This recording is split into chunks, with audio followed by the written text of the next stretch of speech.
പെരുവയിലുള്ള ബഹുമാന്യരായ വ്യാപാരി വ്യവസായി സുഹൃത്തുക്കളെ, മോട്ടോർ വാഹന തൊഴിലാളികളെ, മറ്റ് വഴിയോര കച്ചവടക്കാർ, കാൽനട യാത്രക്കാർ, മറ്റ് സ്ഥലങ്ങളിലേക്ക് യാത്ര ചെയ്യാനായിട്ട് ഇവിടെ നിൽക്കുന്ന ബഹുമാന്യരായ സഹോദരി സഹോദരന്മാർ, നിങ്ങൾക്കെല്ലാവർക്കും പെരുവ ന്യൂ ലൈഫ് ക്രിസ്ത്യൻ ചർച്ചിൻ്റെ പേരിലുള്ള ക്രിസ്തുമസ് ആശംസകളും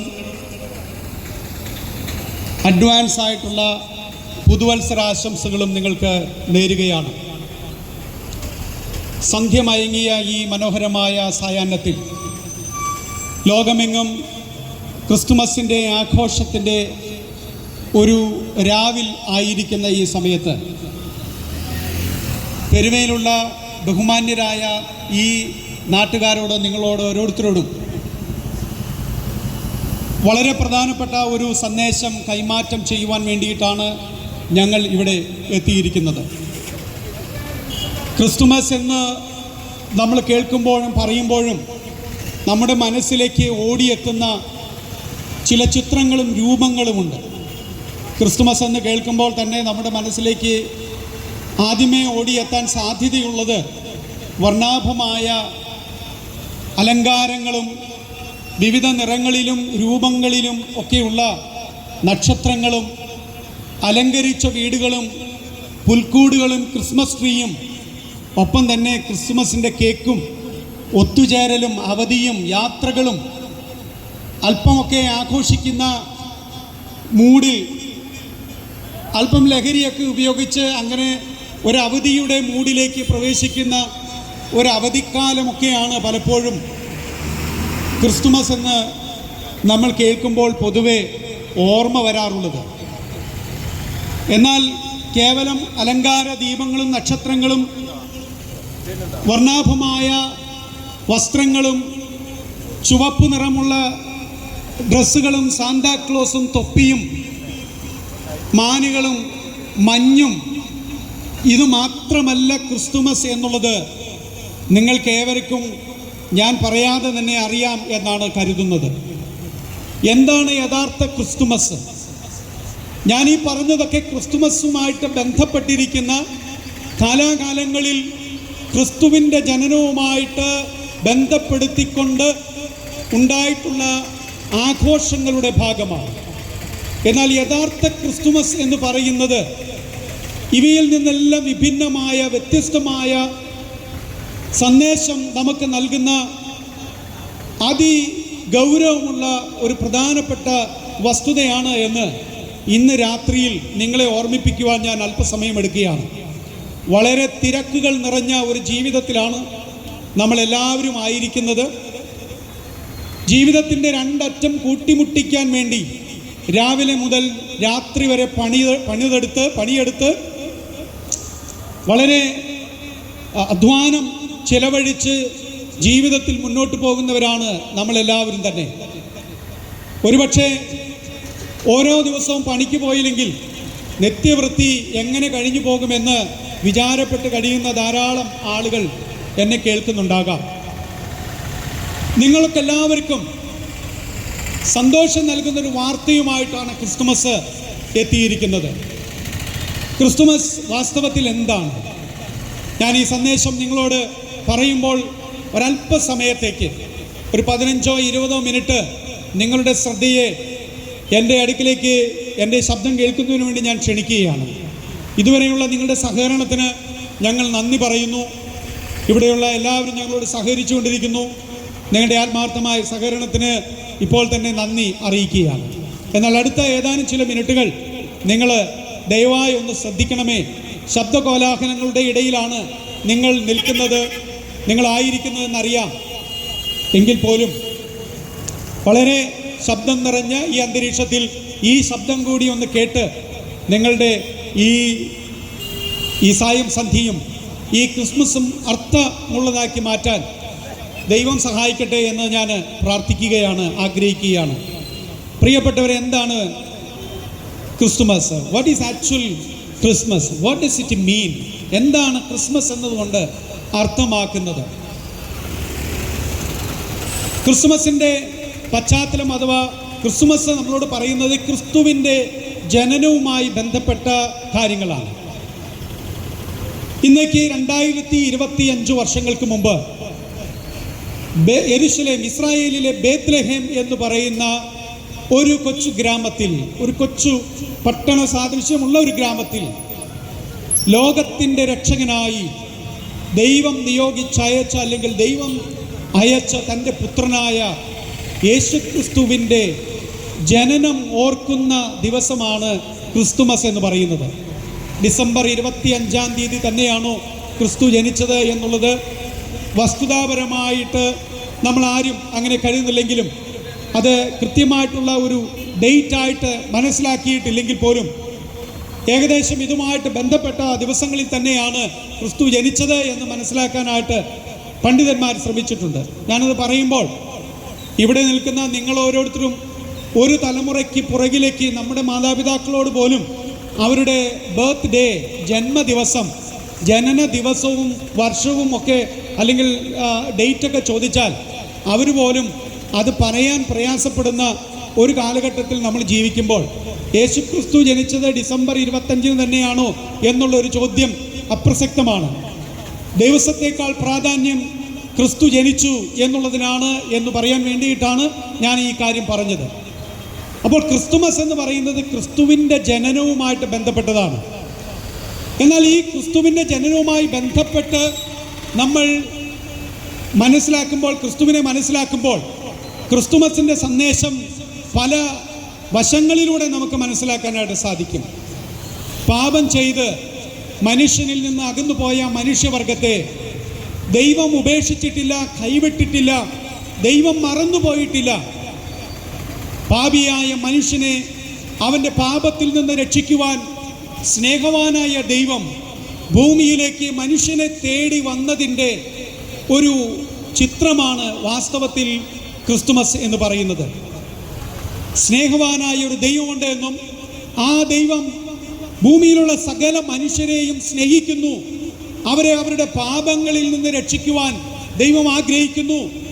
അധ്വാനിക്കുന്നവർക്ക്, ഭാരം ചുമക്കുന്നവർക്ക് ആശ്വാസമായി, ആശ്വാസത്തിൻ്റെ സന്ദേശമായി ദൈവം ഇറങ്ങി വന്നതിൻ്റെ ഓർമ്മ ദിവസം തന്നെയാണ് ക്രിസ്തുമസ് എന്ന് പറയുന്നത്.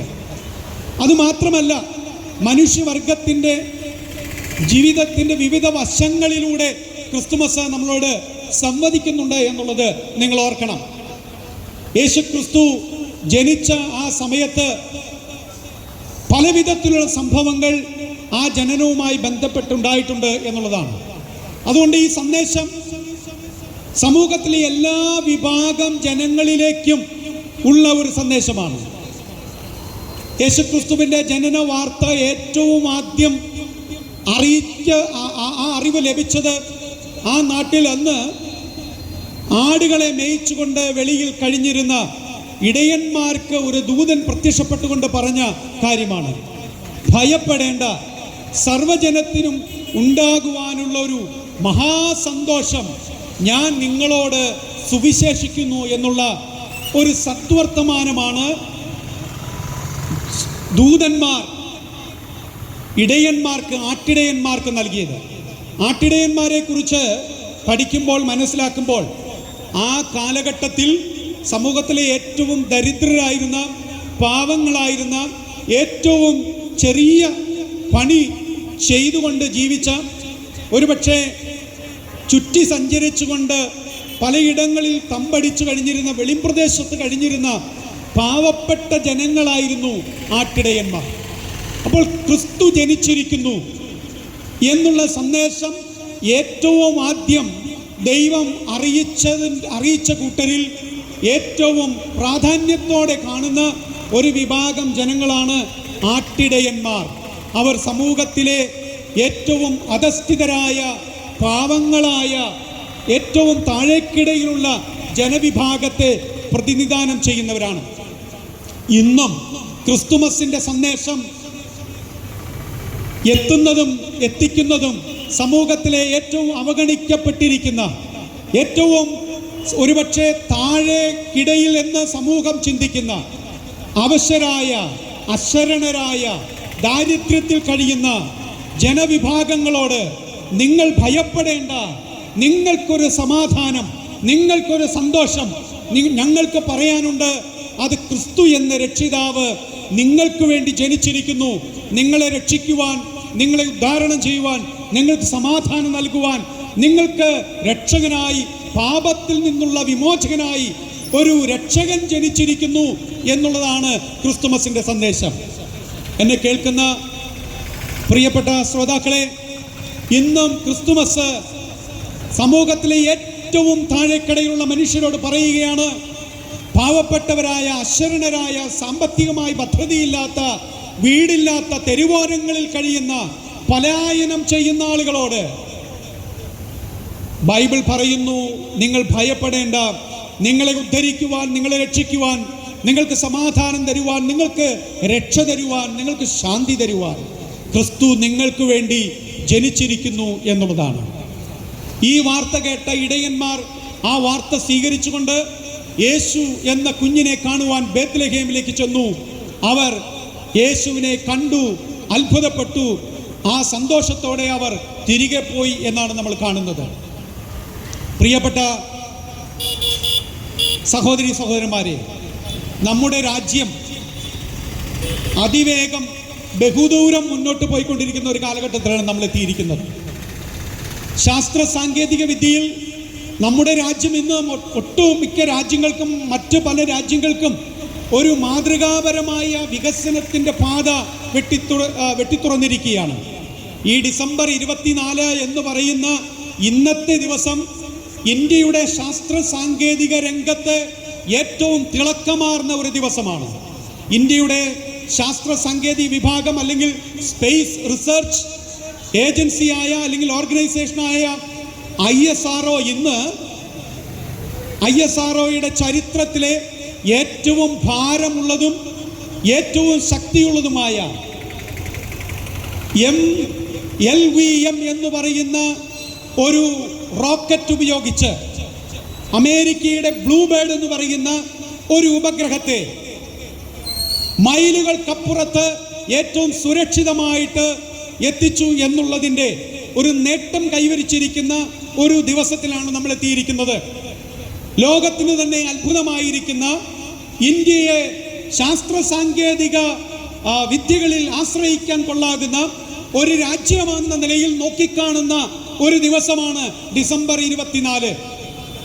ഒരു ഭാരതീയൻ എന്ന നിലയിൽ, ഇന്ത്യക്കാരൻ എന്ന നിലയിൽ നമുക്കെല്ലാവർക്കും അഭിമാനിക്കാവുന്ന ഏറ്റവും വലിയൊരു നേട്ടമാണ് നമ്മുടെ രാജ്യം ഇന്നത്തെ ദിവസം കൈവരിച്ചിരിക്കുന്നത് എന്ന് പറയുന്നതിൽ നമുക്കൊത്തിരി അഭിമാനിക്കാനുണ്ട്.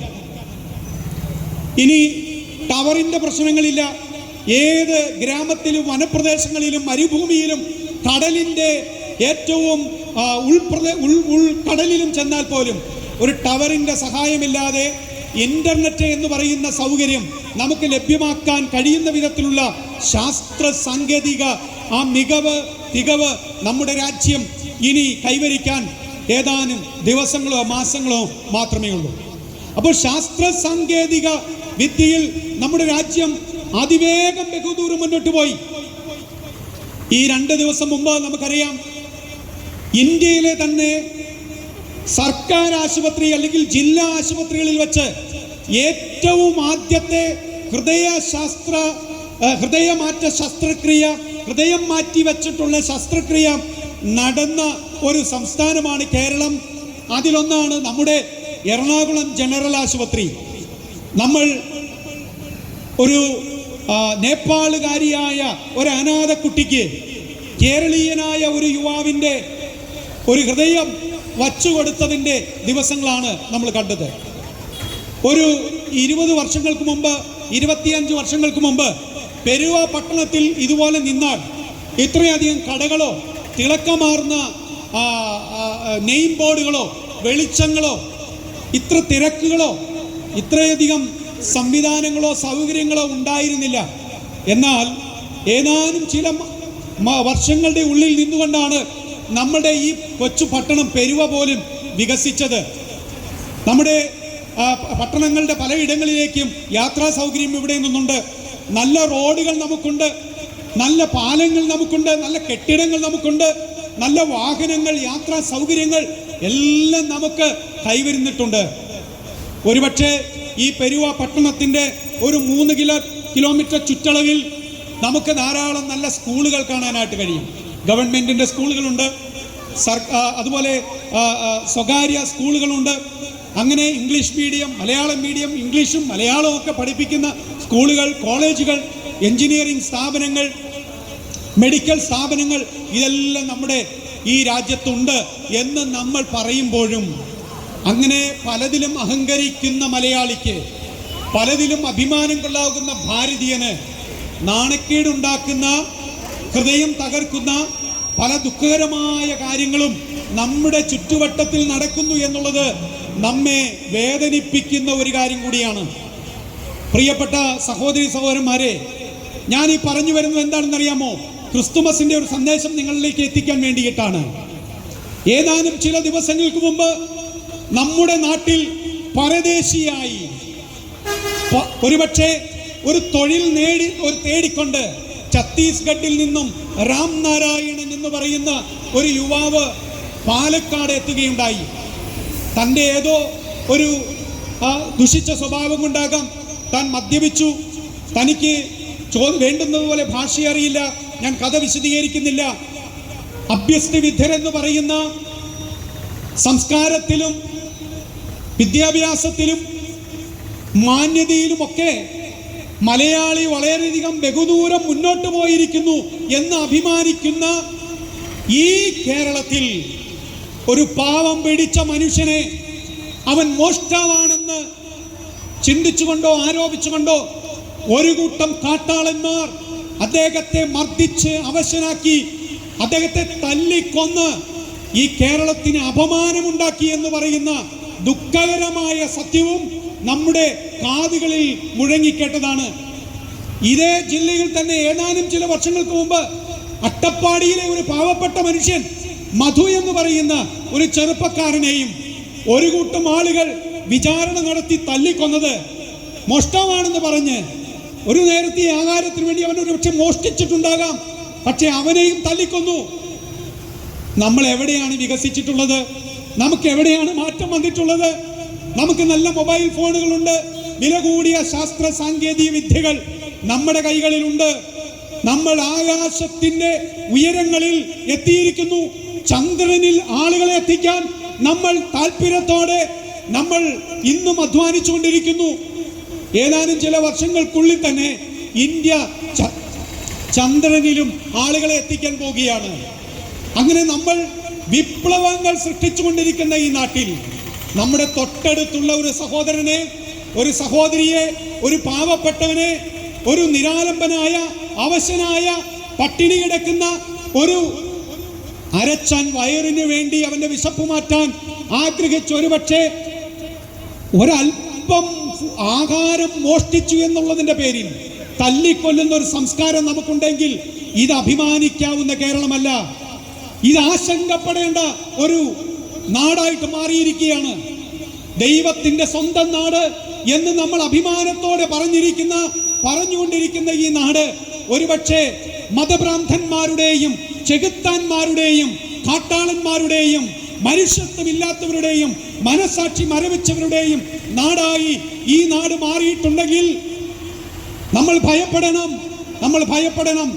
എന്തുകൊണ്ട് മനുഷ്യൻ ഇങ്ങനെയായി തീർന്നിരിക്കുന്നു എന്നാണ് ചോദിക്കേണ്ടത്. നമുക്ക് വിദ്യാഭ്യാസം ഇല്ലാഞ്ഞിട്ടല്ല, ഞാൻ നേരത്തെ പറഞ്ഞതുപോലെ ശാസ്ത്ര സാങ്കേതിക വിദ്യകളിൽ നമുക്ക് മുന്നേറ്റം കൈവരിക്കാൻ കഴിയാഞ്ഞിട്ടല്ല, പിന്നെ എന്തുകൊണ്ട് why people are becoming so inhuman in their actions, in their attitudes? മനുഷ്യന്റെ പ്രവർത്തികളിലും സമീപനങ്ങളിലും മനുഷ്യൻ ഇത്ര വൃത്തികെട്ട സമീപനമുള്ളവനായി, മനുഷ്യത്വമില്ലാത്തവനായി പെരുമാറുന്നതിന്റെ കാരണം എന്താണ്? ഞാൻ അതിലേക്കാണ് വരുന്നത്. എന്തുകൊണ്ട്?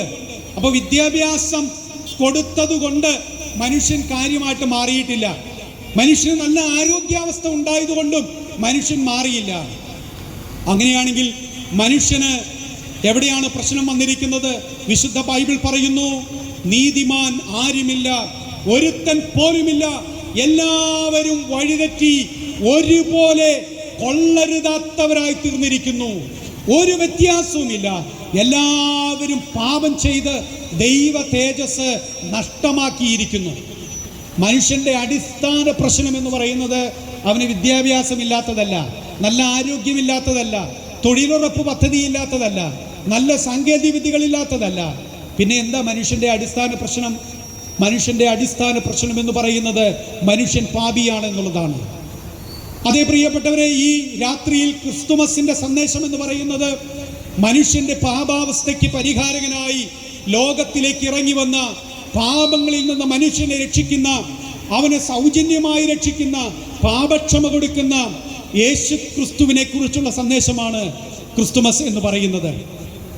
ഞാൻ നിങ്ങളോട് പറഞ്ഞു, ഈ ക്രിസ്തുമസിന്റെ സന്ദേശം ഏറ്റവും ആദ്യം എത്തിയത് പാവപ്പെട്ട മനുഷ്യരുടെ അടുക്കിലേക്കാണ്, പലായനം ചെയ്തുകൊണ്ടിരിക്കുന്ന ആളുകളുടെ ഇടയിലേക്കാണ്, പരദേശികളുടെ ഇടയിലേക്കാണ്. ഇന്നും ഈ സന്ദേശം നിങ്ങളെ തേടി വരികയാണ്.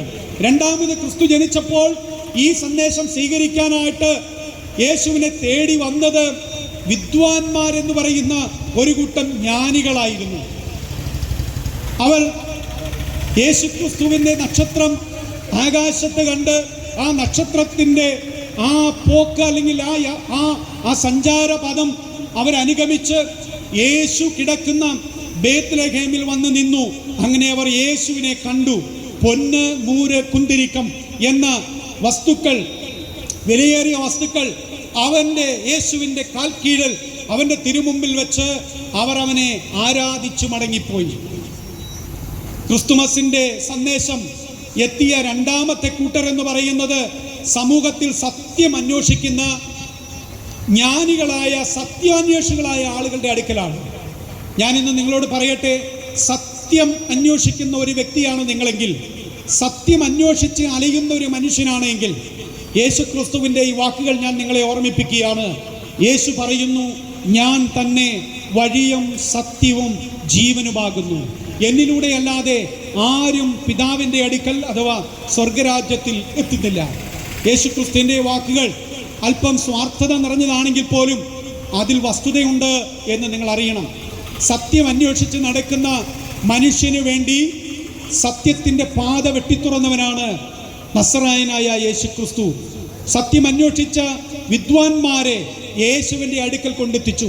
ഇന്നും സത്യാന്വേഷികളായ, ബുദ്ധിജീവികളായ, സത്യം അന്വേഷിക്കുന്ന യഥാർത്ഥ മനുഷ്യനെ യേശുവിൻ്റെ അടുക്കലേക്ക് എത്തിക്കുവാൻ കഴിവുള്ള ഒരു സന്ദേശമാണ് സുവിശേഷം എന്ന് പറയുന്നത്.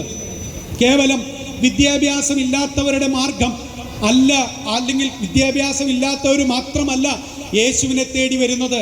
സമൂഹത്തിലെ വിദ്വാൻമാർ, വിവേകികളായ ആളുകൾ, സത്യമന്വേഷിക്കുന്നവർ, ചിന്തിക്കുന്നവർ, അവരൊക്കെ വാസ്തവമായി സത്യമന്വേഷിക്കുന്നവരാണെങ്കിൽ അവർ യേശുവിൻ്റെ അടുക്കലെത്തും. കാരണം യേശുവിലല്ലാതെ സത്യം കാണുകയില്ല എന്നുള്ളതാണ് വസ്തുത. മൂന്നാമതായിട്ട്, ഈ യേശുവിൻ്റെ ജനന വാർത്ത എത്തിയത് സമൂഹത്തിലെ ഏറ്റവും ഒരു ഉന്നതമായ സ്ഥാനം വഹിക്കുന്ന ഉദ്യോഗസ്ഥൻ്റെ അടുക്കലേക്കായിരുന്നു. ഹെരോദാവ് എന്ന് പറയുന്ന രാജാവിൻ്റെ അടുക്കലാണ് യേശു ജനിച്ചു എന്ന് പറയുന്ന ഒരു വാർത്ത എത്തിയത്. താന് കേട്ടത് യഹൂദന്മാരുടെ രാജാവായി പിറന്നവൻ എവിടെ എന്നുള്ള ഒരു ചോദ്യവുമായിട്ടാണ് വിദ്വാൻമാർ ഹെരോദാവിൻ്റെ അടുക്കലെത്തിയത്. ഇത് കേട്ട ഹെരോദാ രാജാവ് നടുങ്ങി ഭ്രമിച്ചു എന്നാണ് ബൈബിളിൽ എഴുതിയിരിക്കുന്നത്. താൻ അല്പം അഭിനയിച്ച് അവരോടൊക്കെ പക്ഷം ചേർന്നുകൊണ്ട് ആ ഒരു രാഷ്ട്രീയ നേതാവിൻ്റെ എല്ലാവിധമായ ചേരുവകളും നിലനിർത്തിക്കൊണ്ട് അദ്ദേഹം പറഞ്ഞു, അയ്യോ, അങ്ങനെ ഒരു രാജാവ് ഇവിടെ ജനിച്ചിട്ടുണ്ടെങ്കിൽ അദ്ദേഹത്തെ എനിക്കും കാണണം, പോയി നമസ്കരിക്കണം എന്ന് ഈ വിദ്വാൻമാരോട് പറഞ്ഞ് വാസ്തവത്തിൽ യേശുവിനെ നശിപ്പിക്കണം എന്നുള്ള താല്പര്യത്തോടെ ഹെരോദാവ് ഒരു പദ്ധതി രൂപീകരിച്ചത് നമുക്ക് കാണാനായിട്ട് കഴിയും. ഞാൻ ആ സംഭവങ്ങളിലേക്കൊന്നും പോകുന്നില്ല. പ്രബുദ്ധ കേരളത്തിന്, വായിക്കുന്ന കേരളത്തിന്, കഥകൾ കേട്ടും ചരിത്രങ്ങൾ കേട്ടും പരിചയമുള്ള നിങ്ങൾക്ക് ഇതൊക്കെ അറിയാവുന്ന കാര്യമായതുകൊണ്ട് നിങ്ങളുടെ ആ അറിവിൻ്റെ പശ്ചാത്തലത്തിൽ നിന്നുകൊണ്ട് ഞാൻ ആശയത്തിലേക്ക് വരികയാണ്. ഇന്നും സുവിശേഷത്തിൻ്റെ സന്ദേശം ഭരണതലങ്ങളിൽ എത്തുന്നുണ്ട്, രാഷ്ട്രീയക്കാരുടെ അടുക്കിലേക്ക് എത്തുന്നുണ്ട്, രാജാക്കന്മാരുടെയും പ്രധാനമന്ത്രിമാരുടെയും പ്രസിഡന്റിൻ്റെയും MP-മാരുടെയും MLA-യുടെയും, എന്തിനേറെ പറയുന്നു, നമ്മുടെ ഏറ്റവും താഴെ തട്ടിലുള്ള പഞ്ചായത്ത് മെമ്പറിൻ്റെയും ഒക്കെ വീടുകളിലേക്ക് സുവിശേഷത്തിന്റെ സന്ദേശം എത്തുന്നുണ്ട്, എത്തിക്കാറുണ്ട്. പക്ഷേ അവരെല്ലാം വളരെ സമർത്ഥമായി അവർക്ക് ഈ മാർഗത്തെ സ്വീകരിച്ചാൽ അവരുടെ കസേരകളകും, അല്ലെങ്കിൽ അവരുടെ രാഷ്ട്രീയ ഭാവി ഇല്ലാതെയായി തീരുമോ എന്നുള്ളൊരു ഭയം കൊണ്ട് അവരൊരു രാഷ്ട്രീയ നാടകം കളിച്ച് യേശുവിനെ എങ്ങനെയെങ്കിലും ഇല്ലാതെയാക്കണം, യേശുവിൻ്റെ മാർഗത്തെ എങ്ങനെയെങ്കിലും ഒടുക്കിപ്പിച്ച് കളയണം, നശിപ്പിച്ച് കളയണം, ഇല്ലാതെയാക്കണം എന്നുള്ള ഹെരോദ രാജാവിൻ്റെ മനോഭാവത്തോടെ പെരുമാറുന്ന രാഷ്ട്രീയ നേതൃത്വങ്ങളും പാർട്ടികളും ഇന്നും സജീവമായിട്ട് നമ്മുടെ നാട്ടിൽ ഭാരതത്തിലുണ്ട് എന്നുള്ളത് ഞാൻ പറയാതെ തന്നെ നിങ്ങൾക്കറിയാം. ഈ കഴിഞ്ഞ ദിവസങ്ങളിലൊക്കെ വടക്കേ ഇന്ത്യയിലും എന്തിനേറെ പറയുന്നു നമ്മുടെ കേരളത്തിലും ക്രിസ്മസ് കരോൾ പോയതിൻ്റെയും ക്രിസ്മസ് ആഘോഷങ്ങൾ നടത്തിയതിൻ്റെയും ക്രിസ്തുമസിൻ്റെ ആഘോഷങ്ങളുമായി ബന്ധപ്പെട്ട പല ഉൽപ്പന്നങ്ങൾ വിറ്റതിൻ്റെയൊക്കെ പേരിൽ തെരുവ് കച്ചവടക്കാരെയും പള്ളിയിൽ കുർബാന നടത്തുകയോ ശുശ്രൂഷകൾ നടത്തുകയോ ചെയ്യുന്ന അച്ഛന്മാരെയും പാസ്റ്റർമാരെയും ഉപദേശിമാരെയും ഒക്കെ കയറി ആക്രമിക്കുന്ന മതതീവ്രവാദികളായ മനുഷ്യരെയും നമുക്ക് കാണാനായിട്ട് കഴിയുന്നു. ക്രിസ്തുവിൻ്റെ സന്ദേശം പാവപ്പെട്ടവർ സ്വീകരിക്കുന്നു, ബുദ്ധിമാന്മാർ സ്വീകരിക്കുന്നു. എന്നാൽ ഇന്നും ക്രിസ്തുവിൻ്റെ സന്ദേശം ഭീഷണിയോടെ കാണുന്ന ഒരു കൂട്ടം തീവ്രവാദ മനസ്സുള്ള ചിന്താഗതിയുള്ള ആളുകളുണ്ട്. അവരോട് പറയാനുള്ളത്, യേശു പറഞ്ഞത് എൻ്റെ രാജ്യം ഐഹികമല്ല എന്നുള്ളതാണ്. ഇവിടെ ക്രിസ്ത്യാനികൾ ഒരു ക്രിസ്തീയ രാജ്യം സ്ഥാപിക്കാൻ വന്നവരല്ല. ഇന്ത്യയെ ഒരു ക്രിസ്തീയ രാജ്യമാക്കണമെന്നുള്ള ഒരു ലക്ഷ്യവും ക്രിസ്ത്യാനികൾക്കില്ല. അങ്ങനെ ഒരു പ്രമാണവും ക്രിസ്ത്യാനികൾക്ക് ക്രിസ്തു നൽകിയിട്ടില്ല എന്നുള്ളതാണ് നിങ്ങൾ അറിയേണ്ടത്. ഞങ്ങൾ പ്രാർത്ഥിക്കാറുള്ളത്, സ്വർഗസ്ഥനായ പിതാവേ, നിന്റെ നാമം പൂജിതമാകണമേ, നിന്റെ ഇഷ്ടം സ്വർഗത്തിലെ പോലെ ഭൂമിയിലും ആകണമേ, നിന്റെ രാജ്യം വരണമേ എന്നാണ്. യേശുക്രിസ്തുവിൻ്റെ രാജ്യം വരണം. അതിന് ക്രിസ്ത്യാനികളോട് യുദ്ധം ചെയ്യാൻ പറഞ്ഞിട്ടില്ല, വാളെടുക്കാൻ പറഞ്ഞിട്ടില്ല, തോക്കെടുക്കാൻ പറഞ്ഞിട്ടില്ല, തീവ്രവാദ പ്രവർത്തനങ്ങൾ നടത്താൻ പറഞ്ഞിട്ടില്ല, യാതൊരു വിധത്തിലുള്ള ഗുണ്ടായുസത്തിലും ഏർപ്പെടാൻ പറഞ്ഞിട്ടില്ല. അതുകൊണ്ടാണ് ഞങ്ങളെ അടിക്കുന്നവരെയൊക്കെ തിരിച്ചടിക്കാൻ ഒരു പക്ഷേ ഞങ്ങളിൽ പലർക്കും, എനിക്ക് വലിയ ശേഷിയില്ല, തിരിച്ചടിക്കാൻ ഞങ്ങളിൽ പലർക്കും ശേഷിയുണ്ടായിട്ടും തിരിച്ചടിക്കാതെ ആ അടിയൊക്കെ നിന്നുകൊള്ളുന്നതിൻ്റെ കാരണം, പ്രിയപ്പെട്ടവരെ, തിരിച്ചടിക്കാനുള്ള ഒരു സന്ദേശം ക്രിസ്തു തൻ്റെ അനുയായികൾക്ക് നൽകിയിട്ടില്ല. എന്നാൽ ക്രിസ്ത്യാനികൾക്ക് എതിരെ നടത്തുന്ന ഈ ആക്രമണങ്ങളുടെ ശൈലിയിൽ വേറെ ഏതെങ്കിലും വിഭാഗങ്ങൾക്കെതിരെയാണ് വാളെടുക്കുന്നതെങ്കിൽ, കല്ലെടുക്കുന്നതെങ്കിൽ, വടിയെടുക്കുന്നതെങ്കിൽ അവരുടെ സമീപനം ഇങ്ങനെ ആയിരിക്കില്ല എന്നുള്ളതും നമുക്ക് ചരിത്രത്തിൽ നിന്ന് അറിയാവുന്ന കാര്യമാണ്. അപ്പോൾ ക്രിസ്തു എന്തിനാണ് ഈ ലോകത്തിലേക്ക് വന്നത്? സമൂഹത്തെ വിഭജിക്കാൻ വേണ്ടിയിട്ടല്ല, ഒന്നിപ്പിക്കാൻ വേണ്ടിയിട്ടാണ്. ദൈവത്തിൽ നിന്ന് അകന്നുപോയ മനുഷ്യരെ ദൈവത്തിങ്കലേക്ക് തിരികെ കൊണ്ടുവരാൻ വേണ്ടിയിട്ടാണ്. ഞാൻ വാക്കുകൾ അവസാനിപ്പിക്കുമ്പോൾ, നാലാമതായിട്ട് ക്രിസ്തുവിൻ്റെ സന്ദേശം എത്തിയ ഒരു കൂട്ടം ആളുകൾ മതപുരോഹിതന്മാരും ശാസ്ത്രിമാരുമായിരുന്നു. അവർക്ക് യേശു ജനിക്കുന്നത് എവിടെയാണെന്ന് അറിയാമായിരുന്നു. യേശു ബേത്ലഹേമിൽ ജനിക്കുമെന്നുള്ള വചനത്തിൻ്റെ നിശ്ചയവും വസ്തുതകളൊക്കെ അവർക്കറിയാമായിരുന്നു. പക്ഷേ അവർക്ക് അത് സ്വീകരിക്കാൻ മനസ്സില്ല. അങ്ങനെ കുറേ ആളുകൾ നമ്മുടെ ഇടയിലുണ്ട്. സത്യം എന്താണെന്ന് അറിയാം, വസ്തുത എന്താണെന്ന് അറിയാം, ബൈബിൾ എന്താ പറയുന്നതെന്നും അറിയാം, അതാണ് ശരിയെന്നും അവർക്കറിയാം. പക്ഷെ അത് സ്വീകരിക്കാൻ, അത് ഏറ്റുപറയാൻ അവരുടെ മതപശ്ചാത്തലങ്ങൾ പലപ്പോഴും സമ്മതിക്കാറില്ല എന്നുള്ളതാണ്. എൻ്റെ പ്രിയപ്പെട്ടവരെ, ഞാൻ നിങ്ങളോട് പറയട്ടെ, നിങ്ങൾ വാസ്തവത്തിൽ സത്യം അന്വേഷിക്കുന്ന വ്യക്തിയാണെങ്കിൽ നിങ്ങൾ സത്യത്തിനു വേണ്ടി ജീവിക്കാൻ തയ്യാറാകണം. ഞങ്ങൾ ആ സത്യം തിരിച്ചറിഞ്ഞതുകൊണ്ടാണ് നിങ്ങളോട് പറയുന്നത്. നിങ്ങളെ നിർബന്ധിക്കുവാൻ ഞങ്ങൾക്ക് തരമില്ല. ഈ സന്ദേശം നിങ്ങളോട് അറിയിക്കുക മാത്രമേ ഞങ്ങൾക്ക് കഴിയുകയുള്ളൂ. അതുകൊണ്ട് നിങ്ങൾ ഏത് വിഭാഗത്തിൽപ്പെടുന്ന ജനമാണ്? സമൂഹത്തിലെ എല്ലാ വിഭാഗം ജനങ്ങളിലേക്കും ഈ ക്രിസ്തുമസിൻ്റെ സന്ദേശം എത്തിക്കുകയാണ്. നിങ്ങൾ ഒരു സത്യാന്വേഷിയാണെങ്കിൽ നിങ്ങളെ തേടി യേശു വന്നിരിക്കുന്നു.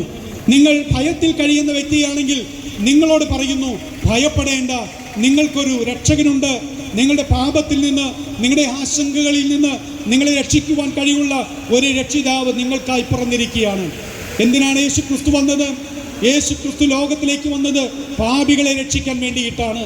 യേശു ക്രിസ്തുവിൻ്റെ ജനനത്തിൻ്റെ പരമപ്രധാനമായ ഉദ്ദേശം ഏതെങ്കിലും മനുഷ്യർക്ക് ഒരു രോഗമുണ്ടായാൽ ആ രോഗമൊന്ന് സൗഖ്യമാക്കി കൊടുത്തേക്കാം എന്ന് കരുതിയല്ല. വീടില്ലാത്ത മനുഷ്യന് വീട് വെച്ചു കൊടുക്കാൻ വേണ്ടിയിട്ടല്ല. കടഭാരമുള്ള മനുഷ്യൻ്റെ കടഭാരം മാറ്റുക എന്നുള്ളതിന് വേണ്ടിയിട്ടല്ല യേശു വന്നത്. അതിനൊക്കെ ഇവിടെ സംവിധാനങ്ങളുണ്ട്.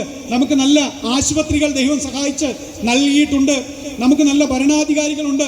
വീടില്ലാത്തവർക്ക് വീട് വെച്ച് തരാൻ, രോഗികളായ ആളുകളൊക്കെ സൗജന്യമായിട്ടുള്ള ചികിത്സ തരാനൊക്കെ നമുക്കിവിടെ സംവിധാനങ്ങളുണ്ട്. പക്ഷെ പാപിയായ മനുഷ്യനെ രക്ഷിക്കുന്ന ഒരു സ്ഥാപനം എവിടെയുള്ളത്? മനുഷ്യനെ പാപത്തിൽ നിന്ന് രക്ഷിക്കാൻ ആർക്ക് കഴിയും? മനുഷ്യനെ അസമാധാനത്തിൽ നിന്ന് രക്ഷിക്കാൻ ആർക്ക് കഴിയും? ഭയത്തിൽ നിന്ന് രക്ഷിക്കാൻ ആർക്ക് കഴിയും? അരക്ഷിതാവസ്ഥയിൽ നിന്ന് രക്ഷിക്കാൻ ആർക്ക് കഴിയും? പ്രത്യാശയില്ലായ്മയിൽ നിന്ന് രക്ഷിക്കാൻ ആർക്ക് കഴിയും?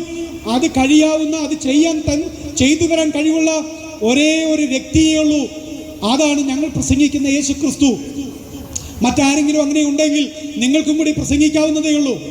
ഞങ്ങൾ യേശു ക്രിസ്തുവിനെ പ്രസംഗിക്കുന്നത് പോലെ നിങ്ങൾക്കും പറയാം, അല്ല സുഹൃത്തെ, ഈ യേശു മാത്രമല്ല എന്ന് നിങ്ങൾക്കും ധൈര്യമായി പറയാം. എന്നാൽ ഞങ്ങൾക്കറിയാവുന്ന ഒരു വസ്തുത നിങ്ങളോട് പറയുന്നു എന്ന് മാത്രമേ ഉള്ളൂ. നിങ്ങളിത് ആലോചിച്ചു നോക്കുക സഹോദരി സഹോദരന്മാരെ. ഈ ക്രിസ്തുമസ് രാവിൽ നിങ്ങളോട് കൈമാറ്റം ചെയ്യാനുള്ള സന്ദേശം, ലോകത്തിൻ്റെ രക്ഷകനായ ക്രിസ്തു നിങ്ങളുടെ പാപങ്ങൾക്ക് പരിഹാരകനായി 2025 വർഷങ്ങൾക്ക് മുമ്പ് ബേത്ലഹേമിൽ ജനിച്ചു. അവൻ ഈ പാലസ്തീൻ നാട്ടിൽ വളർന്നു, അനേകരോട് നന്മ ഉപദേശിച്ചു. എന്നാൽ തൻ്റെ വരവിൻ്റെ, തൻ്റെ ജനനത്തിൻ്റെ ലക്ഷ്യം എന്തായിരുന്നു? മനുഷ്യവർഗത്തിൻ്റെ പാപങ്ങൾ സ്വയം ഏറ്റെടുത്തുകൊണ്ട്, പാപത്തിൻ്റെ ശിക്ഷയായ മരണം സ്വയം ഏറ്റെടുത്തുകൊണ്ട് ക്രൂശിൽ മനുഷ്യവർഗത്തിൻ്റെ പ്രതിനിധിയായി യേശു മരിച്ചു, അടക്കപ്പെട്ടു, ഉയർത്തെഴുന്നേറ്റ് ജീവിക്കുന്നു എന്നുള്ളതാണ്. യേശു നമ്മുടെ എല്ലാം പ്രതിനിധിയായി മരിച്ചു, അടക്കപ്പെട്ടു, ഉയർത്തെഴുന്നേറ്റു. ഈ യേശുവിൽ വിശ്വസിക്കുന്നവർക്ക്, യേശുവിൻ്റെ പാപപരിഹാര പ്രവൃത്തിയിൽ വിശ്വസിക്കുന്ന ഏത് വ്യക്തിക്കും, വിശുദ്ധ ബൈബിൾ പറയുന്ന പോലെ അവനെ കൈക്കൊണ്ട് അവൻ്റെ നാമത്തിൽ വിശ്വസിക്കുന്ന ഏവർക്കും ദൈവമക്കളാകുവാൻ അധികാരം കൊടുത്തു എന്നുള്ള ബൈബിൾ വാക്യം പോലെ യേശുവിനെ സ്വീകരിക്കുന്ന ഏത് വ്യക്തിക്കും പാപപരിഹാരമുണ്ട്, നിത്യജീവനുണ്ട്, പാപക്ഷമയുണ്ട്. നിങ്ങളെ കഴുകി വൃത്തിയാക്കുന്ന ഒരു പുണ്യാഹ രക്തം യേശു വാഗ്ദാനം ചെയ്യുന്നുണ്ട് എന്നുള്ളത് ഞാൻ നിങ്ങളോട് പറയട്ടെ. യേശുവിലൂടെ നിങ്ങൾക്ക് സമാധാനം ലഭ്യമാണ്, സന്തോഷം ലഭ്യമാണ്, പാപക്ഷമയുണ്ട്, നിത്യജീവനുണ്ട്, സ്വർഗരാജ്യമുണ്ട്, നിങ്ങൾക്ക് പ്രത്യാശയുണ്ട്. അതുകൊണ്ട് ഈ 2025 അവസാനിക്കുവാൻ ഏതാനും ചില ദിവസങ്ങൾ നിങ്ങളുടെ മുമ്പാകെ നിൽക്കുമ്പോൾ, 2025 നിങ്ങളെ വിട്ട് കടന്നു പോകുമ്പോൾ, സ്വപ്നങ്ങൾ പലതും നിറവേറാത്തതിൻ്റെ, സങ്കടങ്ങളുടെ, ദുഃഖങ്ങളുടെ ഒരു വർഷമാണ് നിങ്ങളെ വിട്ട് കടന്നുപോയതെങ്കിൽ, നിങ്ങൾക്ക് ദൈവ ആയുസ്സും ആരോഗ്യം നൽകുന്നുവെങ്കിൽ 2026 സമാധാനം നിറഞ്ഞതാകട്ടെ, സന്തോഷമുള്ളതാകട്ടെ. അതിലുപരിയായിട്ട് നിങ്ങളുടെ പാപങ്ങൾ ക്ഷമിക്കപ്പെട്ടു, നിങ്ങൾ നിത്യജീവൻ പ്രാപിക്കപ്പെട്ടു, നിങ്ങളിൽ ഒരു സത്യാന്വേഷി ഉണ്ടായിരുന്നു, ആ സത്യം നിങ്ങൾ കണ്ടെത്തി എന്നുള്ള ഒരു ചാരിത്രബോധം നിങ്ങൾക്കുണ്ടാകട്ടെ എന്ന് ആശംസിക്കുകയാണ്. ഞാൻ എൻ്റെ വാക്കുകളിലൂടെ അവസാനിപ്പിക്കുകയാണ്. ഞങ്ങളെ കേട്ട ബഹുമാന്യരായ എല്ലാ സുഹൃത്തുക്കളോടും, വ്യാപാരി വ്യവസായി സുഹൃത്തുക്കളോടും, ഈ അതുപോലെ മോട്ടോർ വാഹന തൊഴിലാളികളോടും യാത്രക്കാരോടും ഞങ്ങൾ നന്ദി അറിയിക്കുകയാണ്. ഈ ക്രിസ്തുമസ് രാവിൽ നിങ്ങൾ ഈ സന്ദേശം കേൾക്കുമ്പോൾ എല്ലാവിധമായ തിന്മകളോടും വിട പറഞ്ഞ്, ലഹരി പദാർത്ഥങ്ങളോടും മറ്റിതര മോശമായ പ്രവൃത്തികളോടും വിട പറഞ്ഞ് ഒരു നല്ല ക്രിസ്തുമസും നല്ല പുതുവത്സരവും ആഘോഷിക്കുവാൻ നിങ്ങൾ തയ്യാറെടുക്കുക.